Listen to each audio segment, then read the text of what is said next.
नमस्कार, मैं हूं सुखान। दिन भर की खबरों में सबसे पहले डालते नजर आज के मुख्य समाचारों पर। 5 से 20 जून तक वंदे गंगा जल संरक्षण अभियान, जिला कलेक्टर ने ली विभागीय योजनाओं, योगा दिवस, वंदे गंगा अभियान की समीक्षा बैठक। 51 टीबी रोगियों को निक्षय पोषण किट वितरित, 4 माह में बनाए 1000 से अधिक निक्षय मित्र। शरारती तत्वों ने खंडित की बाबा साहेब की प्रतिमा, लगाया कीचड़। धोखाधड़ी पूर्वक भूमि आवंटित करवाने का आरोप, प्रकरण की उच्च स्तरीय जांच की मांग। अब खबरें विस्तार से। जिले में 5 जून से 20 जून तक वंदे गंगा जल संरक्षण पखवाड़ा 2025 मनाया जा रहा है। इसी सिलसिले में जिला कलेक्टर कानाराम ने सोमवार को समीक्षा बैठक ली। इस दौरान उन्हें विभागीय योजनाओं, योग दिवस, हरियाणा राजस्थान के संबंध में तैयारियों को लेकर संबंधित अधिकारियों को आवश्यक दिशा निर्देश दिए। जिला कलेक्टर कानाराम ने कहा कि वंदे गंगा अभियान के तहत हमारा उद्देश्य जनप्रतिनिधियों, मनरेगा श्रमिकों और आमजन की भागीदारी के साथ जल संरक्षण की संरचनाओं की सुदृढ़ता स्थापित करना और जन जागरूकता पैदा करना है। इस दौरान पेयजल के परंपरागत स्रोतों और नवीनी स्रोतों की साफ सफाई, रंग रोगन, मरम्मत, पूजा अर्चना इत्यादि के निर्देश दिए गए हैं। जिला कलेक्टर ने कहा कि आमजन की भागीदारी सुनिश्चित करने के लिए उन्हें आमंत्रित किया जाए। जिला कलेक्टर ने बताया कि 5 जून को जिला स्तरीय कार्यक्रम धन्नासर में आयोजित होगा, जिसमें 251 पौधों का रोपण किया जाएगा। इस दौरान पर्यावरण दिवस कार्यक्रम भी आयोजित होंगे। इससे पूर्व 4 जून को जिला मुख्यालय पर साइकिल रैली निकाली जाएगी। जिला कलेक्टर ने कहा कि पखवाड़े में 20 जून तक शहरों में वार्ड लेवल एवं ग्राम पंचायत में ग्राम स्तर पर कार्यक्रम आयोजित किए जाएंगे। इसके साथ ही प्रत्येक दिन जिला स्तरीय एवं ब्लॉक स्तरीय कार्यक्रम भी आयोजित होंगे। इस दौरान जिला कलेक्टर ने योग दिवस पर आयोजित होने वाले कार्यक्रमों की तैयारियों को लेकर भी संबंधित अधिकारियों को निर्देश दिए। उन्होंने कहा कि प्रत्येक उपखंड स्तर पर मुख्य पर्यटक स्थलों पर भी योग करवाया जाए। टीबी मुक्त भारत अभियान, मंगल पशु बीमा योजना, फसलों की सरकारी समर्थन मूल्य पर खरीद इत्यादि को लेकर भी समीक्षा की जाए। जिला कलेक्टर ने बताया कि 7 जून को जिला स्तरीय मानस टेनिस खेल प्रतियोगिता आयोजित होगी। इस मौके पर जिला परिषद CEO OP Bishnoi, Hanumangarh SDM Mangilal सहित सभी जिला स्तरीय अधिकारी मौजूद रहे। राजस्थान विधानसभा अध्यक्ष वासुदेव देवनानी एक दिवसीय दौरे पर हनुमानगढ़ पहुंचे। इस दौरान उन्होंने सूरतगढ़ रोड स्थित श्री खुशालदास विश्वविद्यालय में नवनिर्मित भवन का लोकार्पण किया और मेधावी विद्यार्थियों को सम्मानित किया। कार्यक्रम में उन्होंने शिक्षा, राष्ट्रवाद, तकनीकी प्रगति और सांस्कृतिक मूल्यों पर अपने विचार व्यक्त किए। इस मौके पर सर्व सिख समाज और सिंधी समाज द्वारा विधानसभा अध्यक्ष का अभिनंदन किया गया। विधानसभा अध्यक्ष ने जंक्शन स्थित जीएम होटल में वैश्य समाज और हनुमानगढ़ टाउन में पूज्य सिंधी पंचायत और भारतीय सिंधु सभा के समान समारोह में भी शिरकत की। देवनानी ने जहारवीर गोगा जी की पावन धरती को नमन करते हुए अपने संबोधन में कहा कि राजस्थान किसी भी राज्य से पीछे नहीं है। उन्होंने निजी शिक्षण संस्थानों और विश्वविद्यालयों के योगदान की सराहना की, लेकिन यह भी जोड़ा कि समविकसित परिवर्तन जरूरी है, विशेष रूप से सीमावर्ती जिलों में जहां संभावनाएं अधिक हैं। उन्होंने समाज में गिरावट के लिए शिक्षण संस्थानों को भी जिम्मेदार ठहराते हुए कहा कि जैसे विद्यार्थी तैयार होगा, वैसा ही भावी समाज बनेगा। पूर्व शिक्षा मंत्री के रूप में अपने कार्यकाल का जिक्र करते हुए देवनानी ने बताया कि उन्होंने 200 से अधिक वीर एवं वीरांगनाओं के नामों के पाठ्यक्रम को जोड़ा है। साथ ही उन्होंने कहा कि उस समय अकबर को महान कहा जाता था। मैंने पाठ्यक्रम में वह अध्याय हटाकर महाराणा प्रताप को जोड़ा। उन्होंने मातृभाषा में शिक्षा की आवश्यकता पर बल देते हुए कहा कि हमें नौकरी मांगने वाले नहीं, नौकरी देने वाले तैयार करने होंगे। शिक्षा को आत्मनिर्भर बनाना होगा। देवनानी ने कहा कि वह शिक्षा में संस्कृति, मर्यादा और विज्ञान के 3 स्तरीय म्यूचुअल परिवर्तन की वकालत करते हैं। उन्होंने कहा कि शिक्षा सिर्फ डिग्री देने तक सीमित नहीं होनी चाहिए, बल्कि जीवन मूल्यों और देशभक्ति से जुड़ी हुई भी होनी चाहिए। इस अवसर पर हनुमानगढ़ विधायक गणेश राज बंसल, पूर्व मंत्री डॉक्टर राम प्रताप, पूर्व सांसद निहाल चंद मेघवाल, बीजेपी एससी मोर्चा प्रदेशाध्यक्ष कैलाश मेघवाल, पूर्व मंत्री सुरेंद्र पाल सिंह टीटी, पूर्व विधायक धर्मेंद्र मोची, बीजेपी जिलाध्यक्ष प्रमोद डेलू, बाबूलाल जुनेजा, दिनेश गुप्ता सहित अनेक जनप्रतिनिधि और सामाजिक कार्यकर्ता उपस्थित रहे।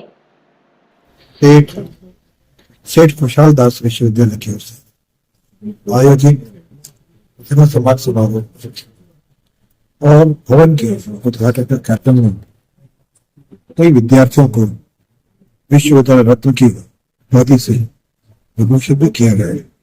मैं उन सबको अपनी ओर से बधाई देता हूँ, अभिनंदन करता हूँ। इस नई पीढ़ी से अनुशासन करता हूँ कि वे इस पुरस्कृत होने से अपनी पढ़ाई को, अपने जीवन को परिवार, समाज, राष्ट्र को समर्पित करें ताकि राष्ट्रवाद को बल मिले।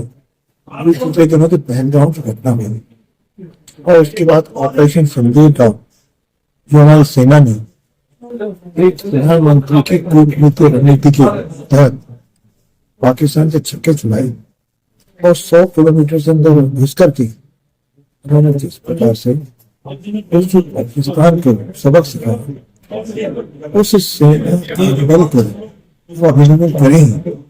साथ में हमारी पढ़ाई में हमेशा राष्ट्र को प्रथम रखते हुए काम करें। ये विश्वविद्यालय के कोर्सेज भी चला रहे हैं, पैरा मेडिकल भी चला रहे हैं, कृषि के क्षेत्र में भी काम कर रहे हैं। इस सीमावर्ती जिले में इस प्रकार की शिक्षा का जो उन्होंने कदम आगे बढ़ाए ये साधुवाद मानते हैं। राजस्थान विधानसभा अध्यक्ष वासुदेव देवनानी हनुमानगढ़ में एक दिवसीय दौरे के दौरान नोहर पहुंचे। इस दौरान उन्होंने सिंधी बाजार स्थित हेमू कलानी चौक का लोकार्पण करते हुए हेमू कलानी मूर्ति का अनावरण किया। इस पर मौजूद आमजन ने भारत माता की जय के नारे लगाए। इस दौरान उन्हें नोहर के भारत माता आश्रम और अमरलाल साहेब मंदिर में आयोजित कार्यक्रमों में भी हिस्सा लिया। इससे पूर्व विधानसभा अध्यक्ष का रावतसर स्थित बीजेपी के एससी मोर्चा प्रदेशाध्यक्ष कैलाश मेघवाल के घर पर सैकड़ों कार्यकर्ताओं ने अभिनंदन किया। और मेरे मित्र, सबसे पहले तो मैं इतनी बड़ी संख्या में आप पधारे हैं, आपका बहुत बहुत अभिनंदन करता हूं, स्वागत करता हूं। आज इस उत्साह के साथ आपने स्वागत किया है, अभिनंदन किया है। हालांकि ये कार्यक्रम ये जब आए थे मेरे मन में भी संकोच था कि मैं कैसे पहुंचूंगा और कम से कम 100-150 लोग ही होंगे, ऐसा एक अंदाज बचवानी जी से जब चर्चा हुई तो लग रहा था। लेकिन इतनी बड़ी संख्या में आप जो आए हैं और उस समय ये दर्शाता है कि यहाँ की देशभक्त जनता हेमू कालानी को नमन करने में कहीं भी पीछे नहीं है, क्योंकि हेमू कालानी केवल एक व्यक्ति नहीं थे।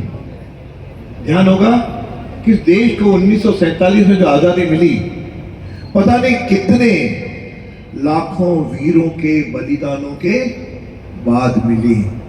हम में से तो उस समय के शायद बहुत कम बुजुर्ग होंगे जिन्होंने उस आजादी जिस प्रोग्राम के लिए हम यहाँ पे आए हैं, हेमू कलानी जी, शायद मैंने अपनी इतनी बड़ी उम्र में इतना शानदार प्रोग्राम और इतना अच्छा चौक कहीं नहीं देखा। शहादत को समर्पित हेमू कलानी जी चौक के अनावरण, मूर्ति अनावरण में उपस्थित हमारे अध्यक्ष विधानसभा वासुदेव जी देवनानी साहब, आपका तहे दिल से और दिल की गहराइयों से सबसे ज़्यादा, क्योंकि हमने तो सिर्फ इन बच्चों को एक छोटी सी अंगुली लगाई थी, आपने तो इसको सच का रूप दे दिया। ये बहुत बड़ी बात है कि एक मूर्ति अनावरण के एक छोटी सी जगह पे आप एक छोटे से बच्चों के माँ दुर्गा समिति के कहने से यहाँ पे उपस्थित हुए, बिना किसी सिफारिश के, बिना किसी अप्रोच के। मैं सलाम करती हूँ समाज को, जिनके समाज के ऐसे मुखिया हैं। आपको सल्यूट है साहब कि आपने ये नहीं देखा कि मुझे बुलाने वाला कौन है और मैं किस काम के लिए जा रहा हूँ। आपने पद की गरिमा को छोड़कर और इन बच्चों के लिए, माँ दुर्गा समिति के लिए ये यहाँ आने का प्रस्ताव स्वीकार किया, उसके लिए हम आपके ऋणी हैं। अभिषेक जी ने भी बहुत ही आश्चर्य से इस बात को स्वीकार किया और बहुत ही प्रसन्न थे कि वाह क्या कमाल किया है बच्चों ने। पहला कमाल तो इन्होंने किया, शहादत को यहाँ जिंदा कर दिया, और दूसरा कमाल किया उस शहादत का अनावरण कराने के लिए यहाँ पे हमारे विधानसभा के सर्वश्रेष्ठ व्यक्ति को यहाँ ला के बिठा दिया। इसके लिए पूरे सिंधी समाज का, आपके अध्यक्ष का, पूरी पंचायत का, और सबसे ज्यादा मैं नहीं भूलूंगी क्योंकि ये सिर्फ एक समाज का काम नहीं है। यहाँ पे जो शुरुआत हुई है वो हमारी अध्यक्ष महोदय खातून जी टाक के साथ उनकी टीम यहाँ बैठी है, तो मैं धन्यवाद देती हूँ। लवीना पार्षद से लेके यहाँ जितने भी हमारे पार्षद बैठे, एक बार अपनी जगह पे खड़े हो जाएं और मैं चाहूंगी कि वो मंच पर आकर, गंगाराम जी हैं, छोटू जी हैं, जितने भी मुझे नजर आ रहे हैं, क्योंकि ये शहर का माँ दुर्गा सेवा समिति द्वारा नवनिर्मित अमर शहीद हेमू कलानी चौक का आज विधि रूप लोकार्पण किया गया। इसका लोकार्पण सिंधी समाज के गौरव एवं राजस्थान के विधानसभा अध्यक्ष माननीय वासुदेव जी देवनानी के करकर्मों द्वारा किया गया। मैं इस कार्यक्रम में पधारे सभी गणमान्य व्यक्तियों एवं सिंधी समाज प्रदेश भर के पहुंचे सभी प्रतिनिधियों का आभार व्यक्त करता हूं। जिला कलेक्टर कान्हाराम ने सोमवार को श्रीगंगानगर फाटक के नजदीक स्थित कैनाल कॉलोनी राजकीय चिकित्सालय में 51 टीबी रोगियों को निक्षय पोषण किट वितरित की। इस दौरान मुख्य चिकित्सा एवं स्वास्थ्य अधिकारी doctor Navneet Sharma, PMO doctor Shankar Soni, doctor Kuldeep Brar सहित मेडिकल टीम मौजूद रही। इस मौके पर जिला कलेक्टर कान्हाराम ने बताया कि भारत सरकार की ओर से टीबी मुक्त भारत अभियान चलाया जा रहा है। इस कड़ी में 50 टीबी रोगियों को निक्षय पोषण किट वितरित की गई हैं। जिला प्रशासन ने स्थानीय विभागों के सहयोग से अभियान चलाया हुआ है ताकि भामाशाहों एवं अधिकारियों के सहयोग से ज्यादा टीबी रोगियों को निक्षय पोषण किट वितरित की जा सके। अभियान के दौरान अच्छा रेस्पॉन्स मिला। पिछले 3-4 माह में 1000 से अधिक निक्षय मित्र बनाए जा चुके हैं। यह निक्षय मित्र लगातार टीबी मरीजों को पोषण किट वितरित कर रहे हैं। टीबी मरीज अच्छा भोजन ग्रहण करेंगे तो निश्चित तौर पर उनकी रिकवरी भी अच्छी रहेगी। जिला कलेक्टर ने जिला वासियों से आग्रह किया कि अगर उनके आसपास कोई टीबी रोगी है तो आप आगे आएं, निक्षय मित्र बनकर उन रोगियों की मदद कर टीबी मुक्त भारत और टीबी मुक्त हनुमानगढ़ बनाने में अपना अमूल्य योगदान दें। मुख्य चिकित्सा एवं स्वास्थ्य अधिकारी डॉक्टर नवनीत शर्मा ने बताया कि जिला कलेक्टर के निर्देशन में हनुमानगढ़ जिले में टीबी मरीजों को निक्षय पोषण किट वितरण की अच्छी पहल हुई है। अभियान के दौरान हनुमानगढ़ जिले में सबसे अधिक निक्षय मित्र बनाए गए थे। हम तेजी से टीबी मुक्त भारत व टीबी मुक्त हनुमानगढ़ की तरफ बढ़ रहे हैं। कैनाल कॉलोनी हॉस्पिटल है, यहाँ पर 50 टीबी पेशेंट को जो है निक्षय मित्र किट डिस्ट्रीब्यूट किए गए। जिला प्रशासन ने मेडिकल डिपार्टमेंट और अन्य सभी विभागों के सहयोग से पिछले 3 महीनों से एक अभियान चला रखा है कि हम ज़्यादा से ज़्यादा हमारे जो टीबी पेशेंट हैं उनको एक हेल्दी किट प्रोवाइड करें भामाशाहों और अन्य अधिकारियों के सहयोग से, और उसमें एक अच्छा रेस्पॉन्स जिलों में मिला है। पिछले 3-4 महीनों में लगभग 1000+ हम लोगों ने निक्षय मित्र बनाए हैं और वो निक्षय मित्र रेगुलरली जो इनको निक्षय किट प्रोवाइड कर रहे हैं, जिससे कि टीबी मरीजों का अच्छा भोजन लेंगे तो डेफिनेटली उनकी रिकवरी बहुत अच्छी रहेगी। तो मेरा जिलेवासियों से विशेष आग्रह है कि आपके आसपास भी अगर कोई टीबी पेशेंट है तो आप आगे आइए, निक्षय मित्र बनिए, उनकी मदद करिए और टीबी मुक्त भारत और टीबी मुक्त हनुमानगढ़ बनाने में अपना अमूल्य योगदान। कैनाल कॉलोनी हॉस्पिटल में माननीय कलेक्टर सर के निर्देशन में 51 मरीजों को किट निक्षय किट वितरण किया गया है और कलेक्टर सर के निर्देशन में हनुमानगढ़ में काफ़ी अच्छी पहल हुई है और हम मोस्टली जो अभियान के अंदर हमने सबसे ज़्यादा निक्षय मित्र बनाए थे जिले के अंदर। और चूँकि जिला कलेक्टर सर हमारे उनका वो मंशा थी कि किट वितरण करते हुए इस तरीके की एक्टिविटी करवाई थे जिससे कि और लोग भी मोटिवेट हो। उसी के तहत हमने कैनाल कॉलोनी में कार्यक्रम रखा है जिसमें हमारे 51 टीबी के मरीज थे और माननीय कलेक्टर सर ने खुद अपने हाथों से किट वितरण किया है, जिसमें हमारे डीटीओ साहब हैं मुकेश शेखावत जी और कुलदीप बराड़ जी बीसीएमओ साहब, इन्होंने अच्छा प्रयास किया और हमारी पूरी मेडिकल टीम अच्छे से काम कर रही है और जल्दी हम टीबी मुक्त भारत की तरफ तेजी से बढ़ रहे हैं और हम हमारी आशा यही रखते हैं कि हनुमानगढ़ जल्दी से हम टीबी मुक्त करेंगे। टाउन में अंबेडकर पार्क में नगर परिषद की ओर से स्थापित बाबा साहेब डॉक्टर भीमराव अंबेडकर की प्रतिमा को अज्ञात शरारती तत्वों ने रविवार रात्रि को खंडित कर दिया। साथ ही प्रतिमा पर कीचड़ पोत दिया। क्षेत्र के सामाजिक संगठनों के प्रतिनिधियों को इसका पता चला तो उनमें आक्रोश फैल गया। सामाजिक संगठनों के प्रतिनिधि मौके पर पहुंचे और खंडित की गई प्रतिमा को ढकवा दिया। इसके बाद जनप्रतिनिधि, राजनीतिक व सामाजिक संगठनों से जुड़े लोग कलेक्ट्रेट के समक्ष पहुंचे और रोष प्रदर्शन कर प्रतिमा खंडित करने वालों की गिरफ्तारी और नई प्रतिमा लगाने की मांग प्रशासन के समक्ष रखी। रोष प्रदर्शन के बाद संगठनों के प्रतिनिधियों के नगर परिषद प्रशासक और अतिरिक्त जिला कलेक्टर उम्मेदीलाल मीणा के साथ भी वार्ता हुई। अंबेडकर संघ के व्यवस्थापक पवन मौर्य ने बताया कि टाउन में वार्ड 27 में बने अंबेडकर पार्क में स्थापित बाबा साहेब की प्रतिमा को किसी शरारती तत्व ने रात्रि के समय खंडित कर दिया। इससे लोगों में आक्रोश है। मौर्य ने कहा कि अंबेडकर पार्क में दिन व रात के समय शरारती तत्वों का जमावड़ा रहता है। इस कारण पार्क की हालत दयनीय हो चुकी है, लेकिन प्रशासन की ओर से अंबेडकर पार्क की सार संभाल के लिए कोई व्यवस्था नहीं की गई। मौर्य के अनुसार एडीएम ने आश्वस्त किया है कि 3 दिन में नई प्रतिमा स्थापित कर दी जाएगी। इसके बाद 6 जून को समारोह पूर्वक बाबा साहेब की मूर्ति का अनावरण किया जाएगा। आज एडीएम साहब से मिले हैं और अंबेडकर पार्क वार्ड नंबर 27 के अंदर बाबा साहब की प्रतिमा लगी हुई थी। उस प्रतिमा को किसी शरारती तत्व के द्वारा उसको खंडित कर दिया गया, तो उसके लिए हम आज एडीएम साहब से मिले और एडीएम साहब से निवेदन किया कि जल्द से जल्द उस प्रतिमा को चेंज किया जाए और एडीएम साहब ने हमें आश्वासन दिया है कि 3 दिनों के अंदर वो प्रतिमा है वो चेंज कर दी जाएगी और इसी उन्होंने जो भी आश्वासन दिए है उससे हम संतुष्ट हैं और 6 तारीख को हम कार्यक्रम रखेंगे बाबा साहब की मूर्ति का, उन्हें उसका अनावरण करेंगे। जो भी एडीएम उमेदीलाल मीणा के अनुसार प्रतिमा खंडित करने की बात की पुष्टि हुई है। नगर परिषद की ओर से प्रतिमा की मरम्मत या इसकी जगह नई प्रतिमा स्थापित करवा दी जाएगी। नागरिक इस संबंध में चाहे तो एफआईआर दर्ज करवा सकते हैं। उन्होंने जनता से अपील की है कि असामाजिक तत्वों से समझाइश करें, उनके परिजनों को अवगत करवाएं ताकि इस तरह की घटना की पुनरावृत्ति न हो। इस मौके पर नगर परिषद के निवर्तमान सभापति सुमित रणवा, नारायण राम नायक, रघुवीर वर्मा, प्रेमराज नायक, निरंजन नायक आदि मौजूद थे। आज यहाँ पर मेरे पे सूचना आई कि मेरे पास कि अंबेडकर पार्क में जो अपने यहाँ पर वहाँ एक अंबेडकर जी की मूर्ति थी, उसमें कोई असामाजिक तत्व द्वारा उसको क्षति पहुँचाई और उस पर कुछ कीचड़ वगैरह भी लगा दिया है। मैंने तत्काल हमारा स्टाफ भेजा, उनके द्वारा भी ये पुष्टि की गई कि अम्बेडकर की मूर्ति जो पहले से नगर परिषद द्वारा लगाई गई थी उसको क्षति पहुंचाई गई है। मेरे द्वारा तत्काल हमारे स्टाफ को और जो कंप्लेनेंट थे उन सब उसको भी बताया कि हम इसको दोबारा से रिपेयर कराएंगे या चेंज जैसा भी होगा वो करा देंगे। नगर परिषद कर्मचारी की ओर से प्लॉट पर कब्जा करने के लिए करवाया जा रहा निर्माण कार्य रुकवाने की मांग को लेकर सोमवार को प्लॉट मालिक ने लोक जनशक्ति पार्टी व भीम आर्मी के बैनर तले अतिरिक्त जिला कलेक्टर को दोबारा ज्ञापन सौंपा। ज्ञापन के जरिए निर्माण कार्य रुकवा जांच करवाने की मांग की गई। भीम आर्मी जिलाध्यक्ष मदन लाल के अनुसार विनोद कुमार पुत्र जसराम ने 2019 में जंक्शन के वार्ड 51 लेबर कॉलोनी सुरेशिया में एक प्लॉट खरीदा। यह प्लॉट पिछले 6 साल से विनोद कुमार के कब्जा में चला आ रहा है। उन्होंने आरोप लगाया कि अब नगर परिषद के एक कर्मचारी की ओर से फर्जी तरीके से अपने नाम अलॉटमेंट दिखाकर विनोद कुमार के प्लॉट पर कब्जा करने की कोशिश की जा रही है। इस कर्मचारी ने पिछले दिनों दोबारा विनोद कुमार के प्लॉट में ईंटें डलवाकर कब्जा करने की कोशिश की।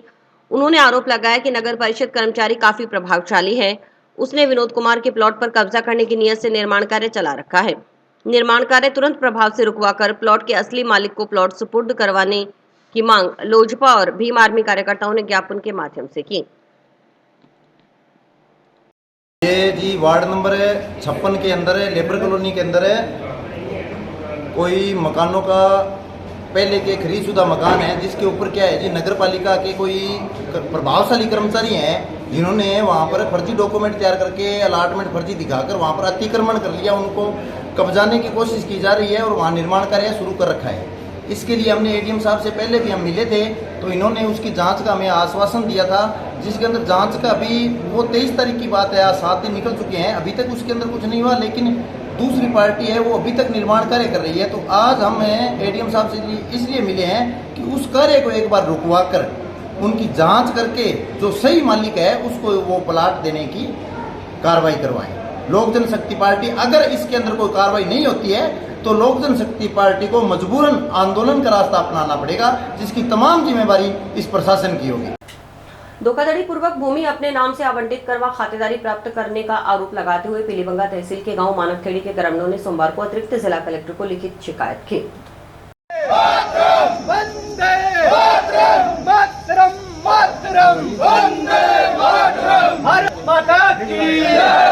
दादागिरी नहीं चलेगी, नहीं चलेगी, भूमाफिया तेरी दादागिरी नहीं चलेगी, नहीं चलेगी। हम हमारा हक मांगते हैं। मानवखेड़ी की खसरा नंबर 70 एक इंद्राबादी भूमि है जिसमें अभी लोग बस रहे हैं। तो सहम आई नहीं, उसके बाद वहाँ लगे बस गए लोग। अब क्या किया, पिछले 2014 में फर्जी आवंटन करा के पूर्व नगर पालिका ईओ गुलाब बंसल के द्वारा और उस पर अभी लोन भी उठा लिया सर। आज हम यहाँ हनुमानगढ़ कलेक्टर ऑफिस में अपना हक मांगने के लिए आए हैं। जिस ज़मीन खसरा संख्या 70 और 71 में मानवखेड़ी बरानी पर हम वर्षों से रह रहे हैं, जहां हमारे बच्चे पले बढ़े, जहां जीवन की नींव खड़ी की, उसे एक व्यक्ति पूर्व नगरपालिका अध्यक्ष ईओ गुलाब बंसल ने कागज़ों की बाजीगरी से अपने नाम अवैध रूप से अलॉट करवा ली और ना कि खातेदारी ले ली, बल्कि उस भूमि पर मार्च 2025 में बैंक ऑफ बड़ौदा पीलीबंगा से लोन भी उठा लिया। सवाल यह है नहीं कि उसने क्या किया, सवाल यह है कि प्रशासन सोया क्यों रहा, और अब तक जब सच सामने है तो कार्रवाई कब तक होगी। हम सब जानते हैं इस पूरे मामले में गुलाब बंसल को संरक्षण प्राप्त है। यही गुलाब बंसल पूर्व में नगर पालिका का पीओबी कार्यकारी अधिकारी भी रह चुका है और अब अपने रसूख का इस्तेमाल कर रहा है। लेकिन हम चुप नहीं बैठेंगे। हम प्रशासन से मांग करते हैं कि इस भूमि घोटाले की उच्च स्तरीय जांच हो, दोषियों पर कड़ी कानूनी कार्रवाई हो और इस कॉलोनी को, इस आबादी को वैध घोषित कर हम निवासियों को पट्टे जारी किए जाएं। समाचार अभी और भी हैं, देखते रहिए स्काई चैनल। नमस्कार दोस्तों, मैं डॉक्टर निधि डोंगरवाले फोकस नागपाल आई हॉस्पिटल से, जो 40 साल से आंखों की बहुत अच्छी सर्विस दे रहा है। आपको ये बताते हुए मुझे खुशी हो रही है कि अब चश्मा निकालने का ऑपरेशन जो लेजर द्वारा किया जाता है, जिसे लेसिक कहते हैं, वो यहाँ पे शुरू हो चुका है। लेसिक यानी लेजर द्वारा आपके आँख का चश्मे का नंबर हटाया जाता है। ये चश्मे का नंबर हटाने के लिए लेज़र किरणों का प्रयोग किया जाता है। हमारे यहाँ हनुमानगढ़ में आधुनिक तकनीक की मशीनें हैं जो FDA अप्रूव्ड है, जो आपकी आंखों के लिए बहुत सुरक्षित है। बिना नुकसान के आपका चश्मे का नंबर हट जाएगा। लेसिक ऑपरेशन से मरीज़ को घबराने की कोई ज़रूरत नहीं है, क्योंकि इस ऑपरेशन में आपको आँख में कोई टीका लगवाने की ज़रूरत नहीं है। हम आँख को एक ड्रॉप यानी एक दवाई के द्वारा सून करेंगे, उसके बाद आपका ऑपरेशन होगा जो कि 10 से 15 मिनट में हो जाएगा। चलो आए, लेसिक ऑपरेशन के द्वारा अपनी नई ज़िंदगी की शुरुआत करें और चश्मा से मुक्त हो जाए। चकसोला जीआर के डबलीवास चैनल की संस्था रामबाग सेवा समिति की ओर से भीषण गर्मी को देखते हुए पक्षियों के लिए पीने के पानी और चुग्गा दाना के लिए पेड़ों पर परिंदे बांधे गए। यह परिंदे रमन जानी पुत्र ओम प्रकाश जानी की ओर से संस्था को उपलब्ध करवाए गए। रामबाग सेवा समिति संस्था अध्यक्ष डॉक्टर सोहनलाल सुथार, सचिव बद्री कालवा और उपाध्यक्ष पुरखाराम बिरट, संरक्षक डूंगरराम कालवा, अन्य सदस्यों ने गांव की गोगामेड़ी, बस स्टैंड, सामुदायिक केंद्र, रामबाग सहित अन्य सार्वजनिक स्थलों के आसपास पेड़ों पर परिंदे बांधे। परिंदे बांधने के कार्य की शुरुआत कल्याण भारती डेरा के महंत ब्रह्मा भारती महाराज की ओर से भारती डेरे में पेड़ों पर परिंदे बांधकर की गई। संस्था सदस्यों ने पक्षियों के लिए प्रतिदिन नियमित रूप से दाना पानी की व्यवस्था करने का भी प्रण लिया। सामाजिक कार्यकर्ता अनिल सुथार ने बताया कि भीषण गर्मी में बेजुबान पक्षियों को शीतल जल व दाना मिल सके, इस उद्देश्य से कस्बे के विभिन्न स्थानों पर ज्यादा से ज्यादा संख्या में परिंदे बांधने का लक्ष्य निर्धारित किया गया है। और इसी के साथ समाचार समाप्त हुए। रोजाना देखते रहिए समाचार। नमस्कार।